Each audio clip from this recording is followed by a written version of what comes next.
开始。好，全是干货啊。我们今天给大家讲这个内容的话，原来在公众号里文章里发表过。其实真的是一个干货的内容，但是很多人啊，可能就是现在都很忙，现在读微信文章的这种时间几乎都没有了啊。此外的话，就是通过言语这种表达和文字上的话，它还是有分别的啊。这个干货的内容的话，介绍出去之后，我也不知道，就是看过文章的人有实践没有？这就是说你在睡觉前啊，给自己的这个一个自我暗示的问题。这个方法的话，还是来源于我很早的时候，这个我认识一个，就是这种老武术家，他给提的一个方法，就说过去的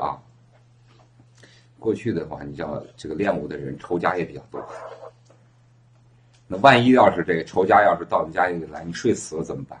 你总有睡死的时候，甚至你还喝点酒啊等等的，特别乏什么的话。进到家门，把你家门一敲开，是吧？一刀下去，你命都没了，怎么办呢？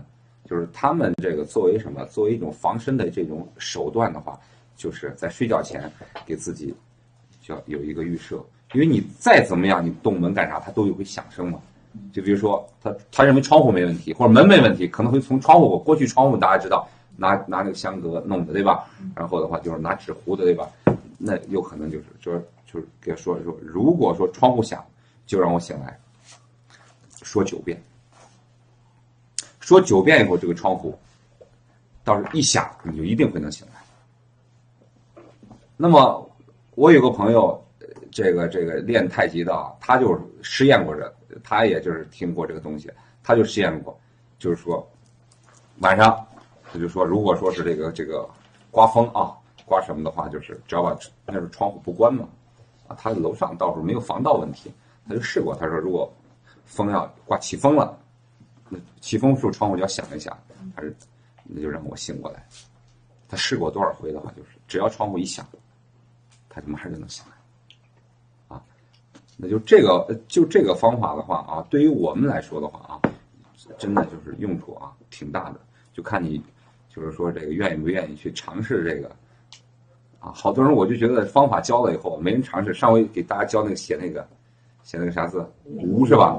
你看刚才我们课间的时候，很多同学分享了，那效果真的好得很。你看就很简单，就写个无字，对吧？然后笔这么画，对吧？一画一个圈啊，然后的话马上病就可以减，多痛的马上就起码是减疼痛，有的就直接就不疼了。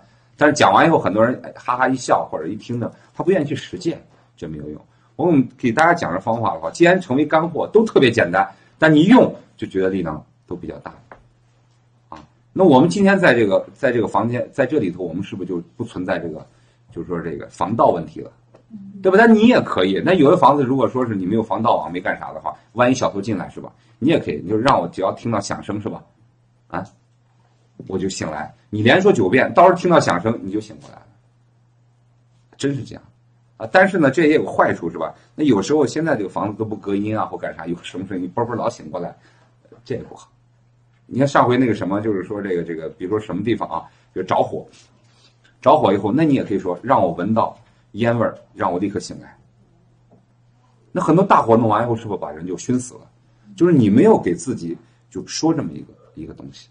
那为什么是这样子？你看，原来我也是在文章里也给大家介绍过，说人是啥？人是有什么？人的肺是什么？我们说3魂几魄，七魄里头有个叫什么？是不是叫尸狗？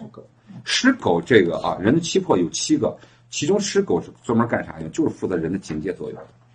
魄呢，是不是有3魂7魄？魂魄又通到心神上面去。你睡得再那什么，那个魄就是那个尸狗就专门是来负责叫醒你的。你看你人睡着以后的话，你肝心脾肺肾是不是还在运动着？人不会就死掉了，对吧？那他那些自主的那些什么胃呀、心脏呀、血液呀，整个循环全部在运行着。那控制这个的，按中医的角度来说，就是尸狗在控制着。那么它起到一个作用，就是提醒你，你比如睡觉的时候滚来滚去，为什么滚不到床下去？实际上是尸狗在告诉你的，提前就告诉不能再滚，你已经知道了，就是不能在那儿滚了。其实意识很强烈了嘛。你看小孩他就没有这个概念，他滚来滚去的。大人的话，你在床上怎么滚？你晚上睡觉，第二天早上起来，你会发现你睡到床底下去了，很少。但也有些啊，就是说睡觉这种，就是那种翻来覆去的。今天头在这儿，第二天早上醒来以后啊，头已经不是跑窗外去，还不知道咋回事，那就动静比较大的。还有就是那种夜游的人，然后弄完以后，自己穿衣服出去。转了2小时一回来，接着门一打开，接着睡觉。早上起来以后想不起来自己，那都是有这个问题的，你知道吧？就是失狗这个。我们把失狗这个功能啊，把它这个发挥出来，就是能给我们生活带来很多的这便利，也可以什么？也可以就是就是让我们妨害一些东西。比如说打呼噜这件事情啊，实际上就是你害怕你睡着了后。打呼噜影响到你旁边的这个人是吧？其实你就可以自己给自己试一下，你就说是我睡着了，千万不要打呼噜啊！我睡着了，千万不要打呼噜，甚至还加油，睡着了千万不要打呼噜，影响到谁？我睡着了，千万不要打呼噜，影响到谁？你就连说9遍，只要这9遍说完，但是你说的是要认真的说啊！你随口再说不行，你就很认真的想着它，就你意识到你真心想这么做。你这说的玩的不管用，你就真的就是特别重视这个事情。我睡着了，绝对不要打呼噜。睡着绝对不要打呼噜，你就睡吧。那到时候你刚一下打呼噜，其实你的失狗就告诉你停。你按照打呼噜的人，有时候你把碰一下，他是不是就不打了？他是可以自主调节，你碰他也没醒吧？他是内在调节，道理就是这个道理。还有就是早上睡觉，你看我们都有这样的经历，就是说我们有时候有什么事儿的时候，对吧？比如说平常早上都7点钟起床。有天要赶飞机是吧？你就是不定表，对吧？你把表定了，定成5点钟，你看你到4点50，嘣儿就人就醒过来了。这就是同样的功能，只是我们告诉把这个功能做成一个小窍门，一个小法门，你就好好这样去运用一下，今不误事儿。像明天我要干啥干啥，明天我要干啥干啥，一定让我几点钟醒来，一定让我几点钟醒来。你到那时候就一下就醒来，而这种醒来不难受。因为你已经习惯，比如每天早上8点钟醒来了，这6点钟突然一醒来以后，表一按，哎呀，再多睡5分钟，啪，一按再多睡5分钟，再一看表9点了，这都有可能，你知道吧？而你用这个的话，到那时候你自然就醒来了，醒来你就起来，你人不难受，它是慢慢把你叫醒的一个东西。就是说，你可以把它用来提醒你干一些事情，而且还可以怎么样呢？还可以把它应用的，就是说。就是妨害上面，对吧？我听到什么东西，对吧？我会闻到什么煤气的味道，让我一定醒来。我闻到烟的味道，闻到什么味道的话，就有这种危险性的话，你都把它就说上9遍。你看，就是9遍就够，你不用说很多遍，很认真的说9遍。到时候的话，你就能在那时候。这个法门的话，如果要想利用的话，可以衍生的。比如说我们有时候的话，就是很容易得意忘形，知道吧？就是一开心了，走马路上手舞足蹈了，然后到时候你看钱包呢，手机呢，对不对？那你放在这块，你要体你不好弄事儿。再高兴的时候，如果我感觉我包就是有异动，一定让我警觉，你就说9遍，然后你在干啥的时候突然包一动，谁？说对不起啊。手冷，插你兜里，暖和一下。就是说，你知道，就是它可以通过方法来唤醒你的警觉力。你白天的肺也在工作，只是说晚上主要是肺，白天你不能说肺它不工作了，它的失狗也起作用，它就负责你的人体的警戒工作，就高度的警惕。这样，你看催眠是怎么？催眠就是这样，催眠是怎么把你叫醒？催眠就告诉你，先在催眠之前告诉你啊，等会儿听到这个声音的时候，你就醒过来。记住没有？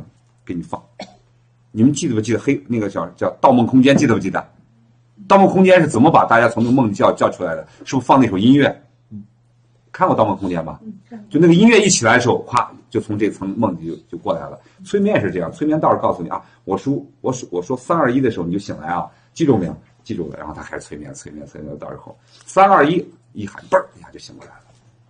它道理原理是这样，就等于说，在你的说白点，它其实是在你的意识里安了一蝎子，安了一个东西，安了一个卫兵在那儿，他就在这守着，他就等着这个机会出现，这个他就一直在守着，等着或听着。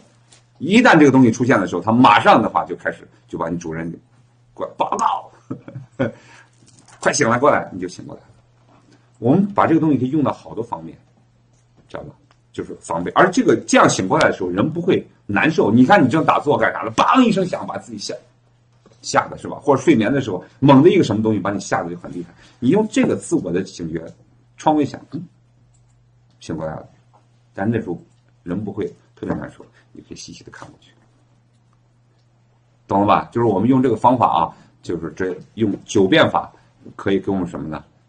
可以能给我们带来很多很多的这个生活上的便利。希望你们多试一试，然后保证效果给我反馈一下，好吧？全程干货就到这儿，谢谢大家。